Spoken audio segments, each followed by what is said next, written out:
QCY T9S와 비교해서 오스티아의 확실한 장점은 크게 세 가지로 압축됩니다. 완전 방수 설계를 적용하고도 I've been searching for this all my life. You're just my type. 안녕하세요, 아리즈나입니다. 오늘은 신생 브랜드의 무선 이어폰을 가져왔습니다. 바로 디비누스 오스티아라는 모델입니다. 디비누스는 헤드파이 오디오 유통 전문 회사인 사운드픽에서 한국에 새롭게 선보이는 브랜드입니다. 사운드픽은 작년에 라이퍼텍 탭이라는 모델을 국내에 출시하면서 인지도를 상당히 높였죠. 라이퍼텍 탭이가 매니아 지향적이었다면 디비누스 오스티아는 반대로 일반 소비자 지향적인 제품입니다. 그리고 탭이보다 가격이 더 저렴하면서도 출시 시기의 차이 덕분에 더욱 발전된 기능들이 적용되어 있습니다. 이번엔 신제품 리뷰니까 디자인이나 기능적인 측면에서도 다른 리뷰보다 좀 더 자세히 알아보도록 하겠습니다. 그럼 리뷰 시작하겠습니다. 본격적인 리뷰에 앞서서 우선 스펙부터 살펴보죠. 사운드를 재생하는 스피커는 6mm 다이나믹 드라이버를 사용합니다. 맞춤형 독자 개발 드라이버라고는 하는데 특별히 어떤 독자적인 기술이 적용되어 있는지는 딱히 공개된 정보가 없네요. 물론 상품 페이지에서 맨 처음에 사운드에 대해 강조한 걸 보면 확실히 음질에 신경을 쓴 제품으로 보입니다. 재생시간 스펙은 5시간이고 케이스 포함 총 사용시간은 20시간입니다. 거기에 무선 충전까지 착실히 지원하고요. 물론 유선 충전 단자는 당연하게도 C타입 단자입니다. 케이스 앞에는 LED 4개로 배터리 잔량을 표시해 줍니다. 이어폰 유닛이 상당히 작은 편임에도 본체 배터리가 50mAh나 되는 점이 꽤 인상적입니다. 참고로 상대적으로 유닛이 훨씬 큰 QCY T9S의 배터리 용량이 43mAh입니다. 그 다음으로 눈에 띄는 스펙은 IPX7 완전 방수입니다. IPX7 방수 등급은 수심 1m에서 30분까지 버틸 수 있는 수준입니다. 그럴 일은 없겠지만 소나기 맞으면서 다녀도 쓸 수 있겠네요. 무선 연결성 관련 스펙으로는 블루투스 5.0과 좌우 동시 연결을 지원합니다. 덕분에 끊김도 줄고 한쪽만 사용할 때에도 좌우 구분 없이 사용할 수 있습니다. 디비누스 오스티아는 처음 접했을 때 상당히 작은 디자인이 눈에 띕니다. 적지 않은 배터리를 탑재하고도 유닛 크기를 잘 억제했네요. 덕분에 귀가 작은 분들이 쓰기에 상당히 유리합니다. QCY T4하고 비교하면 그 크기가 상당히 차이가 나죠. 케이스 부피는 얼추 비슷한데 유닛 크기가 확실히 차이가 많이 납니다. 게다가 버튼도 터치 방식이고 면을 유광으로 마감해서 디자인도 더 깔끔합니다. 다들 잘 아시겠지만 이렇게 크기가 작은 무선 이어폰들은 보통 스펙이 허접한 경우가 많습니다. 하지만 오스티아는 배터리가 부족한 것도 아니고 완전 방수 설계에 좌우 동시 연결까지 지원합니다. 그러니까 크기가 작으면서도 충분한 성능까지 원하는 분들께 상당히 추천할 만한 제품입니다. 게다가 케이스 크기가 작아서 휴대성이 좋은 것도 큰 장점이죠. 유닛 디자인에서 하나 주의할 점은 좌우 유닛이 생김새가 완전히 똑같은 좌우 대칭형입니다. 그래서 케이스에 넣을 때에도 좌우를 바꿔 끼워도 그냥 장착이 되고 심지어는 충전까지 됩니다. 물론 안쪽에 좌우 표시가 눈에 띄게 잘 되어 있기는 하지만 평소에 좌우 구분에 좀 신경을 써줄 필요는 있습니다. 그리고 이러한 좌우 대칭형 디자인 특성상 유닛 각도가 착용 시에 아래를 향하게 됩니다. 그래서 실제 착용 시에는 귓바퀴 안쪽 공간을 위에서 밑으로 누르는 모양새가 되죠. 이렇게 되면 만약에 유닛이 크면 귓바퀴 안쪽 통증을 유발할 수도 있습니다. 오스티아는 다행히 유닛이 워낙 작아서 각도만 잘 맞추면 착용 시 통증 문제는 거의 느끼기 힘듭니다. 오히려 이압 해소 홀이 없어서 실제 사용 시에 이압이 발생할 수 있다는 점이 더 큰 문제입니다. 오스티아가 유닛이 워낙 작다 보니까 자연스럽게 착용이 깊게 들어가게 되는 점도 이압에는 더욱 불리합니다. 참고로 이압은 자신의 귀에 맞는 가장 작은 사이즈의 이어팁을 써서 최대한 얕게 착용하면 이압 방지에 도움이 됩니다. 이제 오스티아의 성능에 대해 본격적으로 알아보겠습니다. 우선 딜레이는 AAC 코덱에서 400ms 이상으로 측정되었습니다. 좌우 동시 연결을 지원하는 최신 무선 이어폰 치고는 꽤 느린 편이네요. 그래서 게임용으로는 추천드리지 않습니다. 물론 요즘엔 스마트폰 운영체제에서 딜레이 자동 보정을 해줘서 영상을 볼 때에는 웬만해선 딜레이가 느껴지지 않습니다.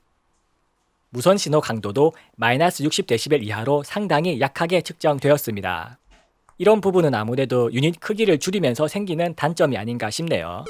좌우 동시 연결을 지원하면서도 딜레이가 긴 이유가 아마 낮은 전파 강도에 의한 끊김을 보완하려는 목적도 있어 보입니다. 실제로 출퇴근길 지하철 같은 악조건에서 끊김이 생기기는 해도 특정된 신호 강도 수치에 비해서는 예상보다 끊김이 적었습니다. 통화 품질은 원마이크를 탑재한 제품으로서는 평범한 편입니다. 완전 방수 설계를 감안하면 오히려 기대 이상이라고 해도 좋을 정도입니다. 소음 환경에서는 약간 쇳소리 같은 게 섞여 들리긴 한데 소음 억제력 자체는 나름대로 괜찮습니다. 물론 바 타입도 아닌 원마이크 무선 이어폰을 통화를 주로 할 목적으로 구입하는 것은 그리 권장드리지는 않습니다.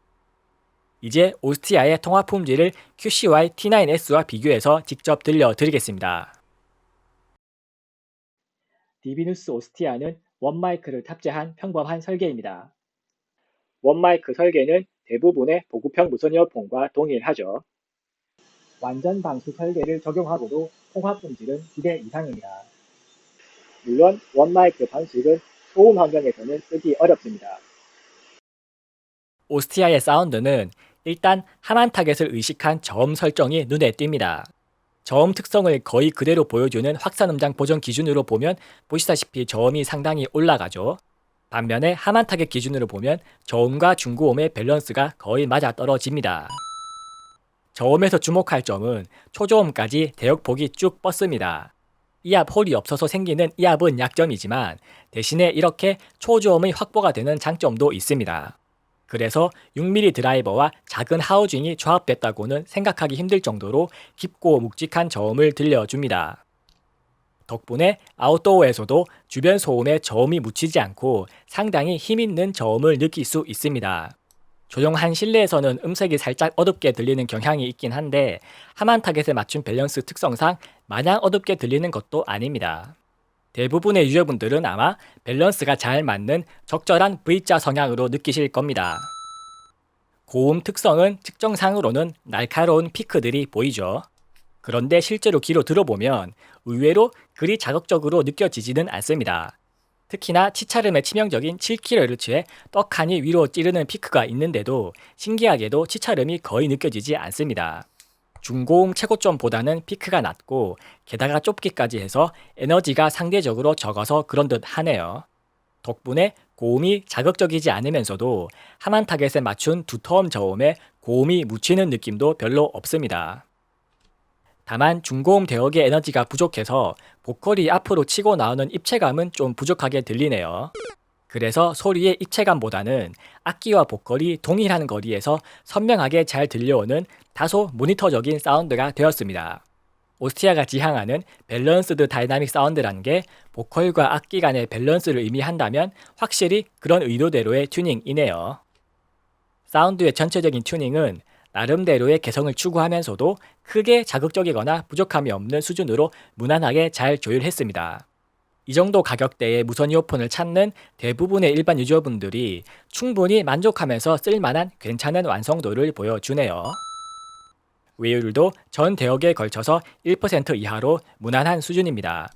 제가 리뷰용으로 받은 샘플은 왼쪽 드라이버의 편차가 살짝 보이긴 하는데 청감상 문제가 될 정도까지는 아닙니다. 화이트 노이즈도 조용한 실내에서 귀로 거의 느껴지지 않는 수준까지 잘 억제되어 있고요. 그럼 이제 오스티아의 사운드를 이어 시뮬레이터 장비로 녹음한 소리를 들려드리겠습니다. QCY T9S가 마침 오스티아하고 사운드 특성이 은근히 비슷한 부분들이 있어서 녹음본을 같이 준비했습니다. 두 모델 간의 주파수 응답 차이는 하만 타겟 기준으로 이렇게 나타나니까 참고해서 들어보세요.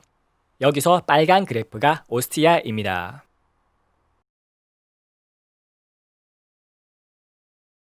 I've been searching for this all my life. You're just my type. I've been looking for a boy who can treat me right. Your dark hair with those eyes so bright. They look into my soul and it sparks my life. Can I take you there? Like it was the first time. Do you remember? Can I take you? I've been searching for this all my life. You're just my type. I've been looking for a boy who can treat me right.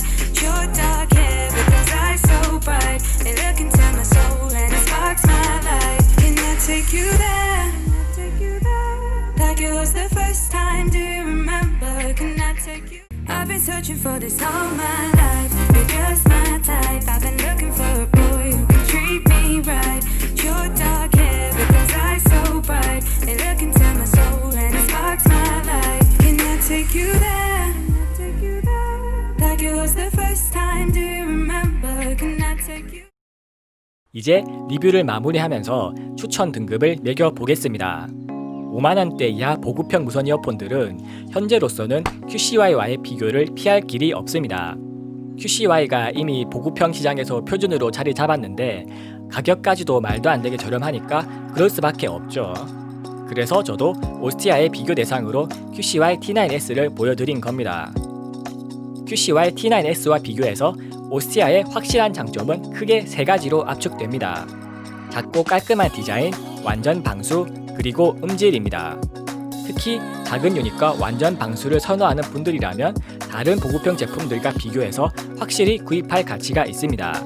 다만 그 이외의 부분들에서는 QCY 대비 특별히 앞선다고 할 만한 부분은 없고 오히려 앱 지원이나 딜레이 같은 부분에서는 QCY가 앞서기도 합니다. 결론적으로 디비누스 오스티아의 추천 등급은 중립입니다. 성능 면에서는 연결성에서 다소 약점을 보이는 대신에 디자인적인 특징에서는 특정 수요를 확실히 만족시켜줄 수 있을 만한 성격의 제품입니다. 오스티아를 한 문장으로 총평하자면 비슷비슷한 제품들이 워낙 많은 현재 시장 상황에서 중요한 것은 단순히 저렴한 가격이 아니라 차별화되는 특장점에 있다는 사실을 잘 캐치해낸 모델입니다. 이상 아레지나였습니다. 영상이 유익하셨다면 구독과 좋아요로 많은 응원 부탁드립니다. 감사합니다.